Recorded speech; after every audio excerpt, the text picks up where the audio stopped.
నెల్లూరులో YCP MP అభ్యర్థి విజయసాయిరెడ్డి ఆధ్వర్యంలో భారీ చేరికలు జరిగాయి. సీఎం అమలు చేస్తున్న సంక్షేమ పథకాలు చూసి ప్రజలు సంతోషంగా పార్టీలో చేరుతున్నారని అన్నారు. బీజేపీతో టీడీపీ జతకట్టిన రోజే టీడీపీ చరిత్ర పరిసమాప్తమైందన్నారు. ఎన్నికల తర్వాత తెలుగుదేశం పార్టీ ఉండదని ఆరోపించారు. ఎన్నికల తర్వాత టీడీపీ, జనసేన, బీజేపీలో కలిసిపోతాయని ఎద్దేవా చేశారు. తెలుగుదేశం పార్టీ అన్నటువంటిది ఉండదు.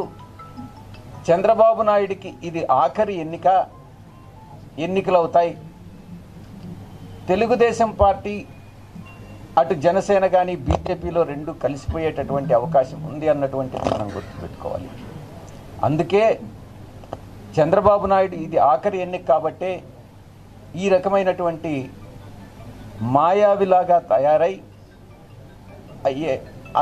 ఇంప్లిమెంట్ చేయలేనటువంటి అసంబద్ధమైనటువంటి ప్రామిసులు చేస్తూ హామీలు ఇస్తూ ప్రజలను మభ్యపెట్టేదానికి, బాగా సమాజంలో ఎవరైతే ధనవంతులు ఉన్నారో ఆ ధనవంతుల్ని పార్టీలోకి తీసుకొని ధనాన్నే ముఖ్యంగా పెట్టి ఈరోజు మళ్ళీ తిరిగి అధికారంలోకి రావాలని ప్రయత్నం చేయడం అన్నటువంటిది నిజంగా చాలా దురదృష్టకరమైనటువంటి విషయం దేశ రాజకీయాల్లో.